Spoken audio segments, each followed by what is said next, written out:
Assalomu alaykum hammaga.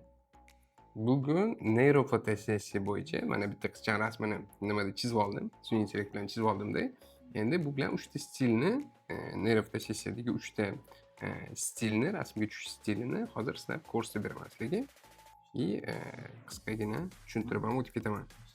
Ketdik. Gemini'ga kirib olamiz, rasmni qo'yamiz va mana bu yerda tayyor promptlar bor. Tayyor promptlar bilan tayyorlab olganman bularni. Bular bilan tekshirib ko'ramiz. Nimalar qilsa bo'ladi, nimalar qilsa bo'lishiga misol ko'ramizda. Tak, promptga e'tibor beradigan bo'lsak, transform the simple part into high fashion images in cover. Ko'rasizlarmi? High fashion images in cover. Bu rasmni ana moda nimalarni, jurnallarni ustiga obloshkadagi rasmdagi qilib berasan deb aytilyapti. Mana natija. Qarang. Tushundingmi? Ikkinchi promptni ham sinab ko'ramiz. Ikkinchi promptni ham yana xuddi shu rasm bilan.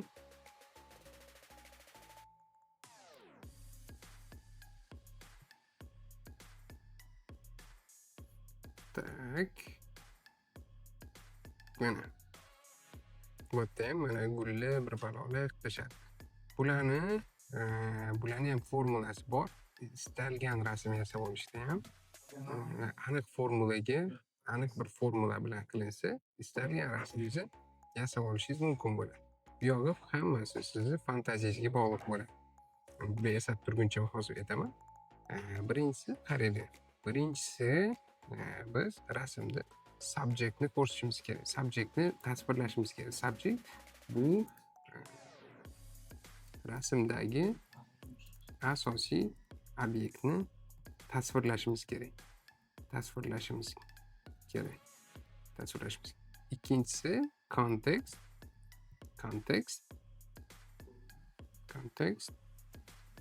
Uchinchisi art style. To'rtinchisi lighting. Beshinchisi kamera. Kontekst bu o'sha bizni ko'rishimiz kerak bo'lgan, rasmda ko'rishimiz kerak bo'lgan hamma narsani bizni hamma nima materialda bo'lsa, nima detalda bo'lsa, hammasini yozib chiqishimiz kerak. Hamma detalni yozish kerak. Art style bu qanaqa stilda xohlaymiz biz rasm, qanaqa stilda. Mana masalan obloshka, jurnalning obloshkasidagi moda, qanaqa moda stilida yaratdik buni. Lightning bu nurni qanaqa qilib tushirayotganini biz aytishimiz mumkin. Masalan, golden hour degan stil bor. Nur tushirish usuli bor, golden hour. Bu o'sha kun botish paytidagi quyoshni bir tarafdan kelib sarg'ayishroq nur bo'lib urishini o'sha golden hour deydi. Shunaqa stillar bor yoki studio light oddiy produktlarni, masalan, o'rtaga produktni qo'yib, orqasida bir xil fon bo'lsa, o'sha produktga nur qaratsa, o'sha o'rtadagi obyekt xuddi ana fonar bilan, nimadir bilan yoritib turgandek qilib yoritilsa, bu studio light bo'ladi. Xuddi shunaqa lighting stillar bor. Kamerani pozitsiyasi, kameraning joylashuvi, kamera qanchalik yaqinmi, uzoqmi, kamera haqida ma'lumotlar bersa ham bo'ladi. Shu kamerani даже qaysi kameradan olingan, Sony nimadir EOS R9 masalan qanaqadir. O'sha obyektivni razmerlari, yaqin, uzoq, makro shot xullas, kamerani turi va qayerda joylashgani, pozitsiyasi va o'sha linzalari haqida informatsiya bersak, xuddi o'shanaqa qilib chiqazib beradi. Rasmni ham oddiygina formulasi, mana shu formula bilan istalgan rasm yaratsa bo'ladi. Bundan boshqa ham juda ham ko'p stillari bor. Bularning hammasini, bularning asosiy qanaqa qilib shunaqa chiqazish mumkinligini kursda men podrobniy qilib tushuntirib aytib o'tib ketganman. Buni ham qanaqa qilib yasashni, o'sha rasmning formulalarini qanaqa ishlatish kerak o'sha formulani o'zini kursda ham to'liq o'tib ketganman. Bu promptlar pastda qoladi, opisaniyada olib o'zingiz ham ishlatib ko'rishingiz mumkin. Mana bu rasman kichkinagina bitta promptda chizilgan. Ko'rasizlar, qanaqa tiniq yuzlari ham tiniq, chiroyli fokus bilan chizilgan. Bu ham bittagina prompt.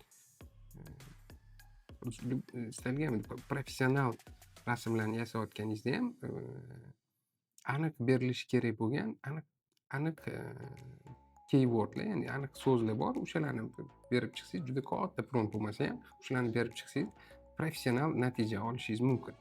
Siz просто o'shani chuqur o'rganishingiz kerak, bilishingiz kerak nima yozishni. O'shanda yana istalgan model sizga juda ham ideal natija berishi mumkin. Mana masalan, mana buni ko'radigan bo'lsak, qarang, promptni ko'rasizlar. Read portrait of young girl, microshot, tasvir bo'ldi. Yosh qizi portretini berganmi va makroshot. Makroshot bilan obyektivi razmerini beraman. Bo'ldi. O'shani o'zi o'shanda sun'iy bittada tushunyapti. Men qanaqa formatda xohlaman, qanaqa tiniq, detallar, kichkina detallarni ko'rinishi kerak, orqani blur qilish kerak. Hammasini o'sha bittada o'zi tushunyapti.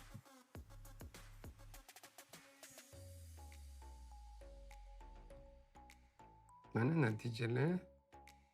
Bularga qarab baho beringlar. Promptlarni olib o'zingizlar ishlatib ko'rsanglar ham bo'ladi. Sun'iy intellekt yordamida istalgan rasm, video, veb-sayt adminkasi bilan Telegram bot yasash yoki prompt engineeringga chuqurroq kirib, ishingizda, o'qishingizda foydalanmoqchi bo'lsangiz va yaqinda kurs qilmoqchiman, pastda havolada ro'yxatdan o'tib, Telegramda privatniy kanalga tushasizlar. U yerda beriladigan ma'lumotlar, foydali ma'lumotlar общий dostupga YouTube'ga ham, Telegramga ham, Instagramga ham qo'yilmaydi. Yaxshi taklif bilan kursga yozilsanglar bo'ladi. Telegram kanalda ko'rishguncha.